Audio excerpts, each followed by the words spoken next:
পাকিস্তানের বিপক্ষে দেশের মাটিতে প্রথমবারের মতো জয়, কত দিনের অপেক্ষা। একই সঙ্গে ব্যাক টু ব্যাক 3টা টেস্ট জয় পাকিস্তানের বিপক্ষে, রাওয়ালপিন্ডিতে 2টা, এরপর মিরপুরে হ্যাট্রিক টেস্ট জয়ের স্বাদ পেয়েছে টাইগাররা। এই আনন্দ থামবার নয়, এই আনন্দের গতিটা একেবারে দুর্বার, ঠিক মুশফিকুর রহিম এবং মুমিনুলের এই ছুটে চলার মতো। বাংলাদেশ জিতেছে, পাকিস্তানের বিপক্ষে মোস্ট ভ্যালুয়েবল প্লেয়ার হয়েছেন মুমিনুল হক। সেই স্কুটিটা যখন পেয়েছেন তখন মুশফিকুর রহিমকে পেছনে জড়িয়ে রীতিমতো দুর্বার গতিতে ছুটেছেন, আবার কখনো মুশফিকুর রহিম এই স্কুটিটা চালিয়েছেন এবং মুমিনুল হক পেছনে বসেছিলেন। ঠিক এই যে টিম জেলিং, এই যে টিম বন্ডিং, সেই টিম বন্ডিংটাই কিন্তু দেখা গেছে এই ঢাকা টেস্টে পাকিস্তানের বিপক্ষে। সেটা নিঃসন্দেহে টেস্ট ক্রিকেটে নতুন একটা বার্তা দিচ্ছে। মুমিনুল হক যেভাবে আসলে স্কুটিটা নিয়ে ছুটছিলেন, যে গতিতে ছুটছিলেন, সেই গতি দুর্দান্ত, কিন্তু তার চেয়ে বেশি গতির ঝড় তুলেছেন নাহিদ রানা। দুর্দান্ত বোলিং করেছেন পাকিস্তানের বিপক্ষে এবং শেষ দিনে, পঞ্চম দিনে এসে তিনি কিন্তু জয়ের নায়ক। যদিও দিন শেষে ম্যান অব দ্য ম্যাচের পুরস্কারটা উঠেছে নাজমুল হোসেন শান্ত, ক্যাপ্টেন শান্তর হাতে। তবে দিন শেষে তিনি যেই বোলিংটা করেছেন নাহিদ রানা, আমার কাছে মনে হয় ক্যাপ্টেনও নাহিদ রানাকেই আসলে ম্যাচ সেরার পুরস্কারটা দিতে চাইবেন।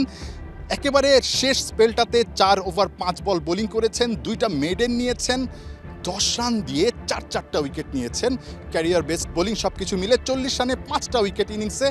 লিটন কুমার দাস কিপার বলছিলেন যে রিজওয়ানের আসলে রেপুটেশনটা তার দেশে ভালো না, কিন্তু নাহিদ রানা তাকে যেভাবে আউট করেছেন, রিজওয়ানকে যেভাবে আউট করেছেন, রিজওয়ানের রেপুটেশনটা কিন্তু তার দেশে আরও অনেক বেশি খারাপ হয়ে যাওয়ার একটা সম্ভাবনা আছে। ঠিক এই টেস্ট শুরুর আগে নাহিদ রানাকে নিয়ে ক্যাপ্টেন নাজমুল হোসেন শান্ত আমাকে একটা ইন্টারভিউতে দারুণ কথা বলেছিলেন যে সবাই বলে নাহিদ রানার শুধু গতিটাই আছে, সুইংটা নাই বা অন্যান্য স্কিল তার নাই। ক্যাপ্টেন নাজমুল শান্তর সেই কথাটা একটু ফ্ল্যাশব্যাকে গিয়ে শুনে নিতে চাই। বলবো যে মাঝখানে রানাকে নিয়ে অনেক নেগেটিভ কথা আসতেছিল যে ও শুধু জোরে বল করতে পারে বা ওর অন্য কোনো ভেরিয়েশন নাই। আমার কাছে মনে হয় যে ওকে সবাই মিলে সাপোর্ট করা উচিত, স্পেশালি যখন খারাপ সময় আসে, এটা আসবেই। বাট যে জোরে বল করে জোরেই বল করে।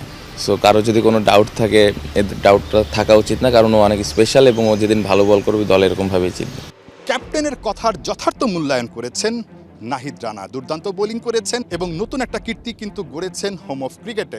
বাংলাদেশের হয়ে টেস্ট ক্রিকেট ইতিহাসে ঘরের মাঠে এখন পর্যন্ত কোনো পেসার 4th ইনিংসে 5 উইকেটের কীর্তি করতে পারেনি, কিন্তু নাহিদ রানা সেটা ঠিকঠাকভাবেই করতে পেরেছে।